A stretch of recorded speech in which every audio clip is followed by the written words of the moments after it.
إله إلا الله وحده لا شريك له وأشهد أن محمدا عبده ورسوله أما بعد. أعوذ بالله من الشيطان الرجيم. بسم الله الرحمن الرحيم.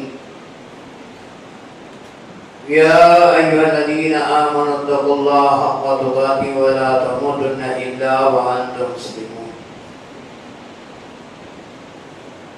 قال نبينا صلى الله عليه وسلم: اللهم صل على محمد وعلى آل محمد كما صليت على إبراهيم وعلى آل إبراهيم إنك حميد مجيد. اللهم بارك على محمد وعلى آل محمد كما باركت على إبراهيم وعلى آل إبراهيم إنك حميد مجيد.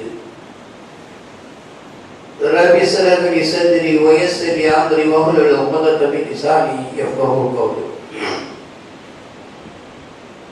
இல்லாமல் அல்லாஹ்வுடைய நல்லடியார்களே, அல்லாஹ்வுடைய மாபெரும் கிருபையினால் அவனால் சிறப்பிக்கப்பட்ட இந்த ஜும்ஆவுடைய தினத்தை நாம் எல்லாம் கொண்டு கொடுத்திருக்கிறோம். இந்த அழகானதொரு வேளையில்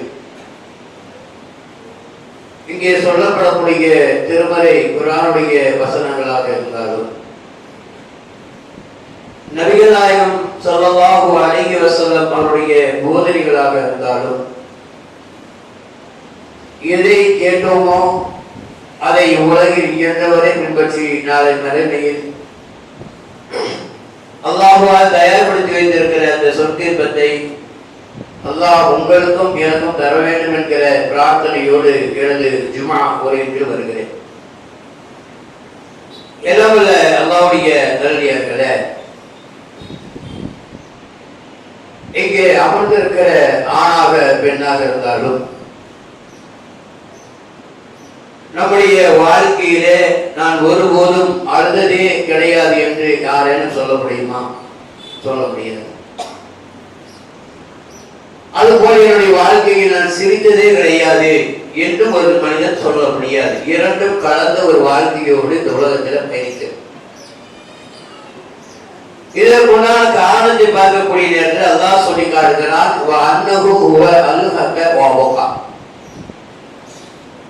நாமே அளவும் வைக்கிறோம், நாமே சிரிக்கவும் வைக்கிறோம் என்று அல்லாஹ் சொல்லி காட்டுகிறான். இந்த உலகில் பிறந்த எந்த ஒரு மனிதனாக இருந்தாலும் அவன் சந்திக்கிற இன்பமாக இருந்தாலும் துன்பமாக இருந்தாலும் அது அல்லாஹ் ஏற்படுத்தியதாக அல்லாஹ் குர்ஆனிலே சொல்லி காட்டுகிறான். அப்படிப்பட்ட அந்த அழுகை இந்த உலகத்துல நாம் எதற்காக பயன்படுத்தி இருக்கிறோம் என்று பார்த்தால், நம்முடைய நண்பர்களுக்கு மத்தியில் ஏதேனும் பிரச்சனை ஏற்பட்டாலோ, அல்லது நாம் நேசிக்கக்கூடிய உறவுகள் நம்மை விட்டு பிரித்து சென்றாலோ, அல்லது நம்முடைய பொருட்கள் ஏதேனும் தொலைந்து விட்டாலோ, நம்முடைய அந்த துக்கத்தை வெளிப்படுத்தும் விதமாக கண்ணீரை சிந்தக்கூடிய ஒரு நிலையை நம்ம பார்க்கிறோம். இந்த அழுகையை குறித்து கூட வில்லியம்ஸ் என்று சொல்லக்கூடிய ஒரு விஞ்ஞானி, ஒரு மனிதன் இந்த பூமியிலே அழுவதனால் ஏற்படக்கூடிய நன்மைகள் என்ன என்று அவர் ஆய்வு செய்யக்கூடிய நேரத்தில், மனிதனுடைய மூளையில இன்பமும் துன்பமும் கலந்து இருக்கிற அந்த மூளையில் எந்த ஒரு மனிதன் இந்த பூமியில தன்னுடைய கண்ணீரை வெளிப்படுத்துகிறானோ, அப்படி வெளிப்படுத்தக்கூடிய அந்த நேரத்தில் நகைச்சுவை உணர்வை அகற்றிவிட்டு அந்த கண்ணீர் வெளிப்படுத்துகின்ற பொழுது அவனுடைய மூளை தூய்மையானதாக மாறிவிடுகிறது. ஒரு மகிழ்ச்சியான வாழ்க்கையை அவன் வாழ செய்கிறது என்கிற ஒரு ஆய்வை வில்லியம்ஸ் என்று சொல்லக்கூடிய ஒரு விஞ்ஞானி வெளியிடக்கூடிய ஒரு செய்தியை பார்க்கிறோம். ஏன்னா மூளை ஃப்ரெஷ்ஷா இருக்குமா? அது கூட அந்த விஞ்ஞானி அடுத்த சொல்லி காட்டுறாங்க, ஒரு மாதத்தில ஆண்கள் 2 முறை அழுகிறார்கள், பெண்கள் 4 முறை அழுகிறார்கள் என்று செய்தி சொல்லி காட்டுறாங்க. அந்த பெண்கள் 4 முறை என்று சொல்கின்ற பொழுது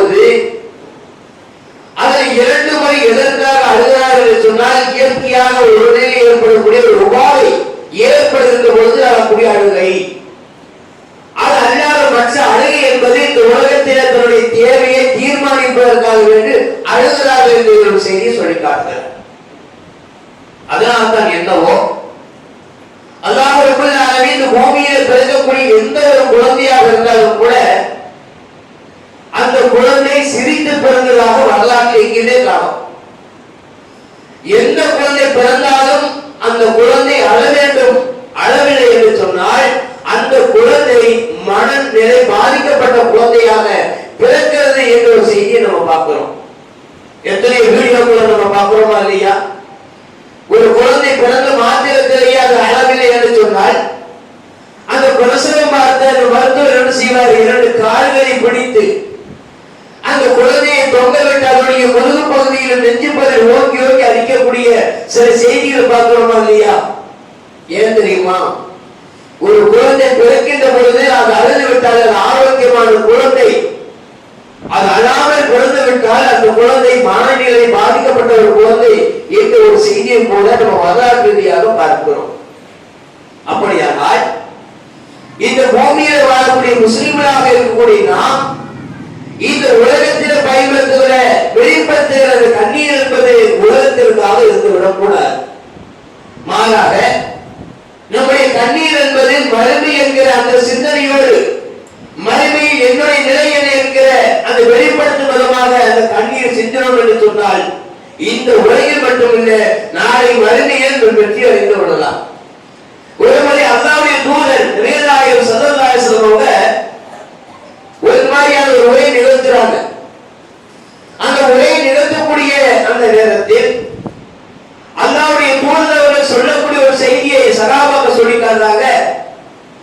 காலலவு தாயமோனமா ஆலமு லா ஹிதுதும் கலீலன் வல் பகைதும் கஸீரா.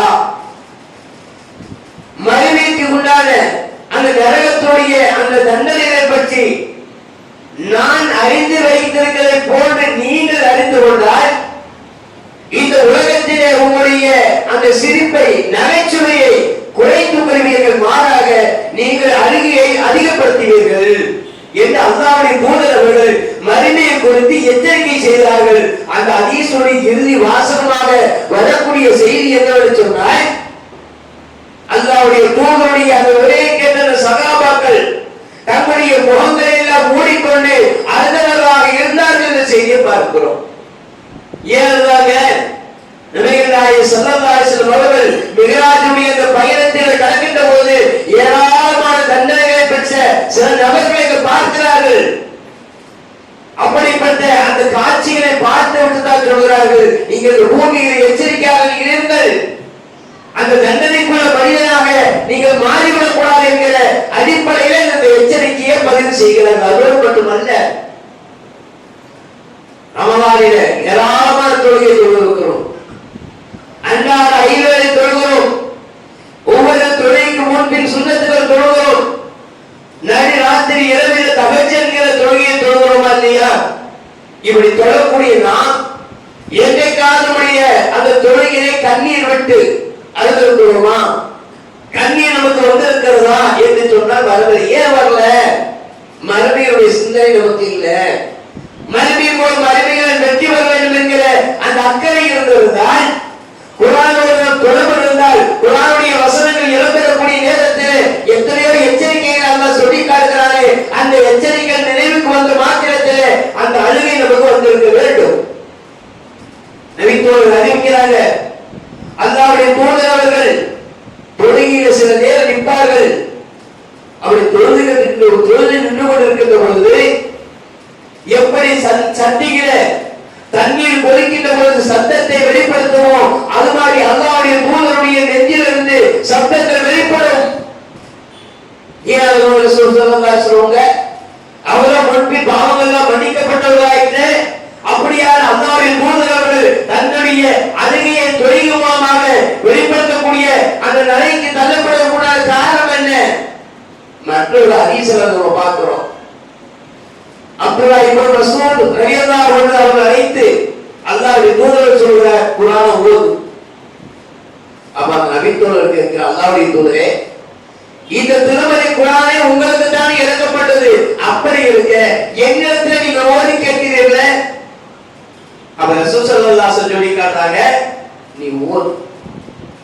அவர் ஓதிக்கொண்டே வருகிறார். சூரா நிசா 4வது அத்தியாயத்துடைய 41வது வசனம் வருகிறது. கைஃப இதா ஜினா பிக மின் குல்லி உம்மத்தின் ஷஹீத். ஒவ்வொரு சமுதாயத்திலிருந்து ஒவ்வொரு சாட்சிகளை கொண்டு வருவோம். ஆதம் அலைஹிஸ்ஸலாம் அவர்கள் முதல் நபிகள் நாயகம் ஸல்லல்லாஹு அலைஹி வஸல்லம் அவர்களுக்கு முன்பாக வந்த எத்தனையோ இறைத்தூதர்களையும் அந்த சமுதாயத்தோடு அந்த சாட்சிகளை நாம் கொண்டு வருவோம் அப்படின்னு சொல்லி அல்லாஹ் சொல்றான். வஜினா பிகாலா ஹாவுலாய் ஷஹீதா, உண்மையும் சாட்சியா கொண்டு வருவோம்.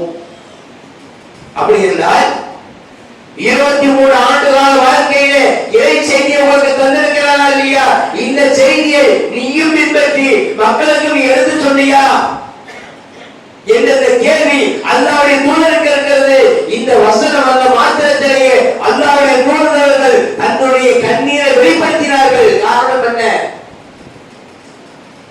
அல்லாஹ் இந்த இடத்துல எல்லாம் சொல்லி காட்டுகிறான்.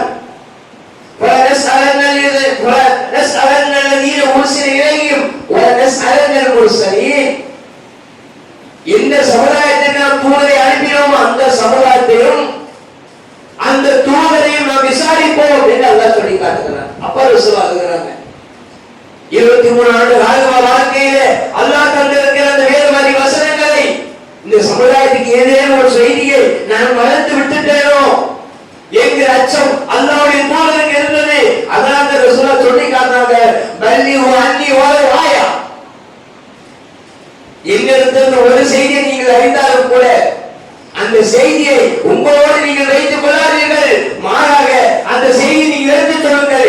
ஏன்னு சொன்னால் நாளை வருகிறே அல்லாஹ் மார்க்கம் குறித்து கேள்வி கேட்கின்ற போது அந்த மார்க்கத்துக்கு உட்பட்ட பதில் சொல்லக்கூடிய ஒரு அடியாராக நாம் இருக்க வேண்டும். அல்லாஹ்வுடைய தூதர் எதற்காக அழுதார்களோ அது மாதிரி நாமும் அழுகிறோம். அந்த அழுகை நமக்கு வருதா? அந்த கண்ணீர் நமக்கு வருதா என்பதை நாம் ஒவ்வொரு சந்தர்ப்பத்திலும் சிந்தித்து பார்க்க கடமைப்பட்டிருக்கிறோம்.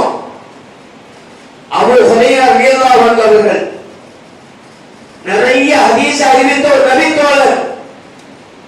அந்த நபித்தோழர் அழுதவர்களாக ரசூலுல்லாஹ் வராங்க. ரசூலுல்லாஹ் வந்து அழுகிறாங்க. அந்த அழுகையுடைய காரணம் என்ன? அல்லாஹ்வுடைய தூதர் கேட்கிறார், அல்லாஹ்வுடைய தூதரே, எனக்கு தாயார் உண்டு. இந்த தாயாருக்கு இஸ்லாமிய மார்க்கத்தை நீங்கள் எடுத்து சொல்லி ஒவ்வொரு நாளும் எடுத்து சொல்லிக் கொண்டே இருக்கிறேன். ஏற்றுக்கொள்ள மறுக்கிறார்கள்.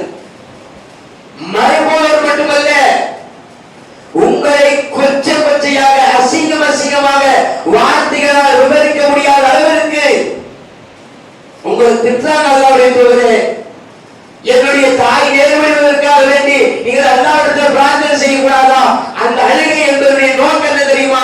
என்னுடைய தாயார் இந்த பூமியிலே என் இறைவை போல சிரிக்க வைக்கக்கூடிய அந்த நிலையிலே அல்லாஹ்வை மறித்த நிலையிலே இந்த பூமியிலே மறைத்து விட்டால் நாளை வருகையிலே என்னுடைய தாயார் செல்லக்கூடிய நேரம்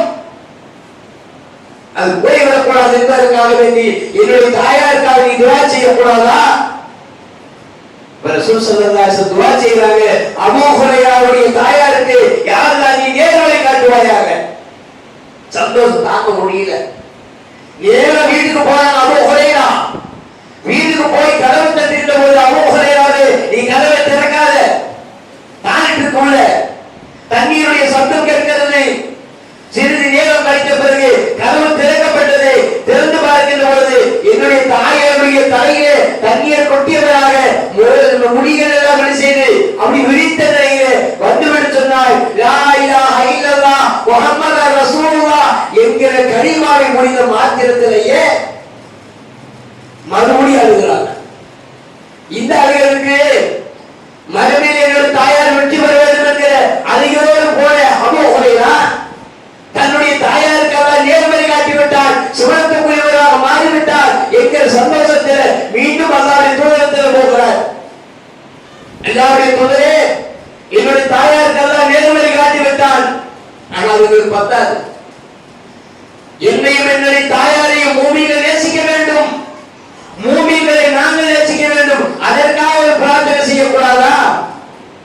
ரசூலுல்லாஹ் துஆ செய்றாங்க, யா அல்லாஹ் உன்னுடைய இந்த சிறிய அடியானான அபூ ஹுரைராவையும் அபூ ஹுரைராவுடைய தாயாரையும் நீ மக்கள் நேசிக்கக்கூடிய அளவுக்கு நீ ஏற்படுத்துவாயாக. ரசூலுல்லாஹ் துஆ செஞ்சிட்டாங்க. அபூ ஹுரைரா அறிவிக்கக்கூடிய ஒரு செய்தி தெரியுமா? அவர் வாழக்கூடிய அந்த காலத்திலே சொல்கிறார், என்னை பார்க்காதவர்களாம் என் மீது நேசப்படக்கூடிய நான் செய்தியை நான் உணர்கிறேன், அறிகிறேன் என்ற செய்தியை பார்க்கிறோம். உட்கார்ந்து இருக்கிற யாராவது அபூ ஹுரைராவுடைய உயர்வு என்னன்னு தெரியுமா? அவருடைய முகத்துடைய அழகு என்னன்னு தெரியுமா? அவருடைய முடி எப்படி இருக்கும் தெரியுமா? அவருடைய உடல் அமைப்பு எப்படி இருக்கு நமக்கு யாருக்காவது தெரியுமா? தெரியாது. நாங்க நேசிக்கிறோமா இல்லையா? ஏன் நேசிக்கிறோம்? அந்த நேசம் வருவதற்கு காரணமாக இருந்தது அவருடைய கண்ணீர். நாளை மறுமையில் நான் வெற்றி பெற வேண்டும் என்கிற அந்த சிந்தனையோடு தன்னுடைய தாயாருக்கு நேர்வழி கிடைக்க வேண்டும் என்கிற அந்த எண்ணத்தை வெளிப்படுத்துவதை விளைவாக அல்லாஹ் என்ன செஞ்சிருக்கிறான்? அந்த நேர்வழி கொடுத்திருக்கிறாங்க இல்லையா? அப்ப நாம என்ன செய்திருப்போம்? அபூ ஹுரைராவை போல என்னுடைய தந்தையே ஏகத்துவவாதிகள் இருக்காங்களா? என்னுடைய அண்டை வீட்டார் ஏகத்துவ கொள்கையில் இருக்கிறார்களா? என்னுடைய உற்சாக உறவினர்கள் இந்த மார்க்கத்தை நடைபெறுத்தபடி வாழ்க்கை அமைத்துக் கொண்டிருக்கிறார்களா என்கிற அந்த அச்சம், அந்த பயத்தோடு அவர்கள் நேர்வழிகள் என்பதற்காக அவர் இந்த மார்க்கத்தை எடுத்துச் சொல்ல வேண்டும். மல்லிகு அன்னி வருவாயா இன்னிடத்திலிருந்து ஒரு செய்தி கிடைத்தால் கூட பெரும் மக்களுக்கு எடுத்துச் சொல்வதற்கிற அந்த செய்தியை நாம் உள்ளத்தில் ஆணித்தரமாக பதிவு செய்ய வேண்டும். அது மாதிரி பார்க்கிறோம். அம்ர் பின் அல்-ஆஸ் என்று சொல்லக்கூடிய ஒரு நபி தோழர். இந்த அம்ர் பின் அல்-ஆஸ் அவர்கள் மரணத்துடைய தருவாயில் இருக்கிறார். மௌத்தா போற கண்டிஷன். அந்த நேரத்துல அப்துல் ரஹ்மான் என்று சொல்லக்கூடிய ஒரு நபி தோழர் நினைக்கிறேன், அவர் வர சந்திப்பதற்காக வர உடம்பு சரியில்லாம கிடக்கிறாங்களே என்பதற்காக வேண்டி சந்திக்கிறதுக்காக வர்றாங்க. அப்படி வருகின்ற பொழுது அவரை பார்த்த உடனேயே அம்ர் பின் அல்-ஆஸ் அவர்கள் அழுதுட்டார். அவரால் அழுகி அடக்க முடியல.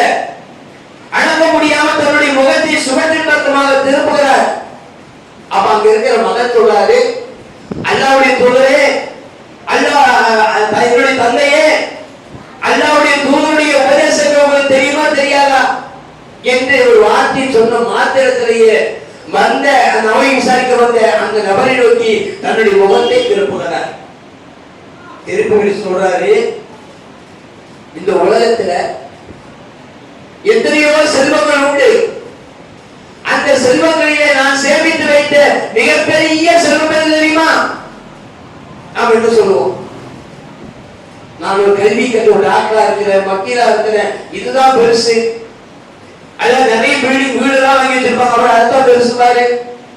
அல்லது நிறைய வாகனங்கள் இருக்கும், அதுதான் பெருசுன்னு சொல்லுவாரு. இப்படி உலகத்தில் ஏதோ ஒரு பொருளை மேற்கோள் காட்டி இதுதான் உலகத்தை நாம் சேமித்து வைத்த மிகப்பெரிய செல்வம் சொல்லுவோம். அம்ர் பின் அல்-ஆஸ் அவர்கள் சொன்ன செய்தி என்ன தெரியுமா? இந்த உலகத்திலே நாம் சேமித்து வைத்த செல்வங்களிலேயே மிகப்பெரிய செல்வம் எதுவென்று சொன்னார்? லா இலாஹ இல்லல்லாஹ் முஹம்மது ரசூலுல்லாஹ் என்கிற கலிமாவை இந்த பூமியிலேயே அல்லாஹ் சொல்வதற்குள்ளான ஒரு வார்த்தையை சொல்ல வைத்தாரே, அதுதான் பெரிய ஒரு செல்வம் சொல்லி தந்தார். ஏன் சொல்லுவோம்? நம்மள முஸ்லீம் இல்லைன்னு வைக்கல, கல்லை வணங்கக்கூடியவர்களாக, சூரியனை வணங்கக்கூடியவர்களாக, மரம் மட்டைகளை வணங்கக்கூடியவர்களாக, நாளை மறுமையில் நரகத்துக்கு செல்லக்கூடிய அனைத்து விதமான காரியங்களை செய்யக்கூடிய ஒரு மனுஷனாக இருந்திருப்போம். ஆனால் எது நம்மை தடுக்கிறது என்று சொன்னால் அந்த கலிமா தான் நமக்கு தடுக்குது. அது சொல்றாரு, அந்த கலிமாவை நான் எப்பொழுது முன்மொழிந்தேனோ அதுதான் இந்த உலகத்திலேயே நான் சேமித்து வைத்த மிகப்பெரிய செல்வம். அடுத்தது அவர் சொல்லக்கூடிய செய்தி என்ன தெரியுமா? அவர் இதுக்கெல்லாம் பாக்கி என்ன சொல்ற பாருங்க. ரசூல் ஸல்லல்லாஹு அலைஹி வஸல்லம் அவர்களை கொல்வதற்காக வேண்டி பல சந்தர்ப்பங்களில் எதிர்பார்த்திருக்கிறார். அம்ர் பின் அல்-ஆஸ் அவர்கள் சொல்கிறார், யாரை நான் நேசித்துக் கொண்டிருக்கிறேனோ அவரை கொல்வதற்காக வேண்டி நிறைய முயற்சிகள் எடுத்தேன். ஒருவேளை இந்த கலீமாவை உண்மையிற்கு முன்னால் இந்த முகமது அவர்களை கொண்டிருந்தால் எங்க போய் சேர்ந்திருப்பேன்? நரகத்தில் போய் சேர்ந்திருப்பேனா இல்லையா? அல்லாஹ் இந்த கலீமாவின் மூலமாக அதிலிருந்து என்னை காப்பாற்றினான். ஒருவேளை என் மரணித்திருந்தால் நான் நரகவாசிக்கு ஒருவராக மரணித்திருப்பேன் இரண்டாவது சொல்லி காட்டுறாங்க, அல்லாஹ்வுடைய தூதர் அவர்கள் அவருடைய கையில பையத்து செய்வாங்க. திருட மாட்டோம், ஏமாற்ற மாட்டோம், பொய் பேச மாட்டோம், விபச்சாரம் செய்ய மாட்டோம், பெண் குழந்தைகளை கொல்ல மாட்டோம் என்கிற ஏராளமான வார்த்தைகள் பயன்படுத்தி பையத்தை செய்வாங்க. அப்படியான ஒரு பையத்திற்காக என்னுடைய கைகளை நான் நீட்டினேன். திரும்ப என்னுடைய கையை நான் எடுத்துக்கொண்டேன்.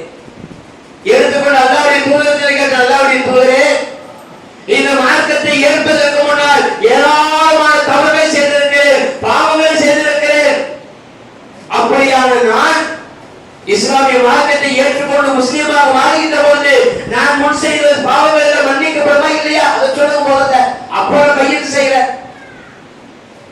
அவர் ரசூல் ஸல்லல்லாஹு அலைஹி வஸல்லம் சொல்றாங்க, அமர் பின் ஆஸ், எப்பொழுது மார்க்கத்தை நீ ஏற்றுக்கொண்டாயோ அப்பொழுதே உன்னுடைய பாவங்கள் மன்னிக்கப்படும் என்பது உனக்கு தெரியாதா? ஒன்று. இரண்டாவது, யார் இஸ்லாமிய மார்க்கத்தை ஏற்றுக்கொண்டு அல்லாஹ்வுடைய பாதையை ஹிஜ்ரத் செய்தாரோ அப்பொழுது அவர் முன் செய்த பாவங்கள் எல்லாம் மன்னிக்கப்பட்டுள்ளது உனக்கு தெரியாதா? மூன்றாவது சொல்லி காட்டுறாங்க, இந்த மார்க்கத்தில் இருந்து கொண்டு ஹஜ் என்கிற அந்த அமலை யார் செய்கிறாரோ ஏற்றுக்கொள்ளப்பட்ட ஹஜ்ஜாக இருந்தால் அவர் முன் செய்த பாவங்கள் எல்லாம் மன்னிக்கப்பட்டுள்ளது உங்களுக்கு தெரியாதா என்று அல்லாஹ்வுடைய தூதர் அவர்கள் அந்த எதிர்கேள்விக்கு பதில் சொன்ன மாத்திரத்திலேயே பையத்து செய்கிறார்கள். இரண்டாவது. மூன்றாவது சொல்லி காட்டுறாங்க, அந்த நபருக்கு சொல்லுகிறார், நான் ஏராளமான பொறுப்புகளை வைத்திருக்கிறேன். இந்த வார்த்தை மூல அழுது சொல்லக்கூடிய வார்த்தை, ஏராளமான பொறுப்புகளை நான் வகித்திருக்கிறேன். அந்த பொறுப்புகள் குறித்து நாளை உரிமையில் அல்லாஹ் என்னிடத்தில் கேள்வி கேட்பான். அப்படி கேட்கக்கூடிய அந்த நிலையிலே அந்த பொறுப்புக்கு உண்டான பதிலை சொல்லக்கூடிய ஒரு அடியானாக இந்த பூமியை மன்னிக்க வேண்டும் அப்படின்னு சொல்லிட்டு அவர் சொல்கிறார். நான் இந்த கலிமா சொல்வதற்கு காரணமாக இருந்த அல்லாஹ்வுடைய தூதரை நீங்கள் அடையாளம் கேட்டால் என்னால் சொல்ல முடியாது. நம்ம ஹதீஸை படிச்சிடலாம். ரசூலுல்லாஹ்வுடைய நேர்முக வர்ணனை என்கிற ஒரு புத்தகம் வெளிவந்திருக்குது. அந்த புத்தகத்தை படித்தால் அல்லாஹ்வுடைய தூதருடைய அந்த அடையாளங்கள் எல்லாம் எப்படி இருக்கும் என்கிற ஒரு புத்தகம் உண்டு. ஆனா அல்லாஹ்வுடைய தூதரை நேரடியாக பார்த்த, அவர் மூலமாக கலிமா சொன்ன அமர் பின் ஆஸ் அவர்கள் சொல்கிறார், அல்லாஹ்வுடைய தூதருடைய அடையாளத்தை நீங்கள் கேட்டால் என்னால் சொல்ல முடியாது. ஏன் தெரியுமா? எந்த அல்லாஹ்வுடைய தூதரை கொல்ல வேண்டும் என்ற அடிப்படையிலே இந்த பூமியிலே வாழ்ந்தேனோ அந்த அல்லாஹ்வுடைய தூதர் மூலமாக கலிமா சொல்கின்ற பொழுது என்னுடைய கண்களிலே கண்ணீர் வெளிப்படும். அன்று முதல் எப்போதெல்லாம் அல்லாஹ்வுடைய தூதரை முன்னர் வந்து நிற்கிறாரோ அந்த நேரங்களில் எல்லாம் அல்லாஹ்வுடைய தூதரை கண்டுவிட்டால் என்னுடைய கண்கள் குளமாக மாறிவிடுகின்ற பொழுது அல்லாஹ்வுடைய தூதர் அவர்கள் எனக்கு நன்றாக தெரிவாங்க. அதனால எனக்கு அடையாளம் தெரியாது. சொல்லிவிட்டு சொல்கிறார், ஒரு வேளை நான் மரணித்து விட்டால், நான் இறந்து போய்விட்டால் என்னுடைய ஜனாசாவை அடக்கம் செய்வதற்கு முன்னால் ஒரு ஜனாசா உள்ள வீட்டுல உள்ள இப்படி வைக்கக்கூடிய நேரத்தில் என்னுடைய ஜனாசாவோட ஒட்டி உட்கார்ந்து உப்பாரி வைக்கிறாங்கல்ல, அல்லாஹ்வுக்கு கண்ணு தெரியலையா, மூக்கு தெரியல, வாய் தெரியலையா, அல்லாஹ் எப்பொழுது உசுர எடுக்கணுமா, மற்ற குடும்பத்தில் இருக்கக்கூடாது என்கிற ஏராளமான வார்த்தைகள் பயன்படுத்தி இருக்கிறாங்களே, அந்த மாதிரி ஒரு நபர் கூட என்னுடைய உணவோடு ஒட்டி இருந்து அழக்கூடிய அந்த காய்ச்சல் விரும்பவில்லை, அவரை அப்புறப்படுத்துங்கள், மறைத்து விட்டால் என்று சொல்லிவிட்டு என்னுடைய ஜனாசாவை அடக்கம் செய்தவருடைய யாரும் போயிடாதீங்க. எதுவரைக்கும் ஒரு ஒட்டகத்துடைய இறைச்சி அறுத்து அது பங்கு விடுவதற்காக ஒரு நேரம் இருக்குல்ல, அது வரைக்கும் என்னுடைய கபரை சுத்தி நீங்க நில்லுங்க. ஏன் தெரியுமா? கபரில் அடக்கப்பட்ட மாத்திரத்திலேயே மலக்குமாரின் இடத்திலே கேள்வி கேட்க வருவார்கள். அவர் கேள்வி கேட்கக்கூடிய அந்த நேரத்தில் அந்த கேள்விக்குண்டான பதிலை ஒருவேளை நான் சொல்லக்கூடும். மார்க்கத்தில் இல்ல, ஆனால் விரும்புகிறாரு, கொஞ்ச நேரமாக எங்களுக்கு இல்லைங்க என்று சொல்லிவிட்டு அழகக்கூடிய ஏராளமான அந்த செய்திகளை அமர் பின் ஆஸ் அவர்கள் எதற்காக சொல்கிறார் என்று சொன்னால், மறுமையிலே நான் நஷ்டமடைந்து விடக் கூடாது என்கிற செய்தியை தான். அதனால இந்த உலகத்தில் வாழ்கின்ற பொழுது சில நேரங்களில் மகிழ்ச்சி வரும், சில நேரங்களில் சந்தோஷம் வரும், சில நேரம் துக்கம் வரும். அந்த துக்கத்தை நாம் எப்படி வெளிப்படுத்த வேண்டும் என்று சொன்னால், அந்த கண்ணீரை எப்படி வெளிப்படுத்த வேண்டும் மறுமையை நினைச்சு கண்ணீர் சொல்ற மறுமையில என்னோட நிலை என்ன? அன்னப்சி அன்னப்சி அன்னப்சி, என்னோட நிலை என்ன, என்னோட நிலை என்ன என்கிற சிந்தனையோடு இந்த பூமியில வாழ்ந்து மன்னிக்கக்கூடிய பாக்கியத்தை வல்ல அல்லாஹ் உங்களுக்கு தந்தருவானாக.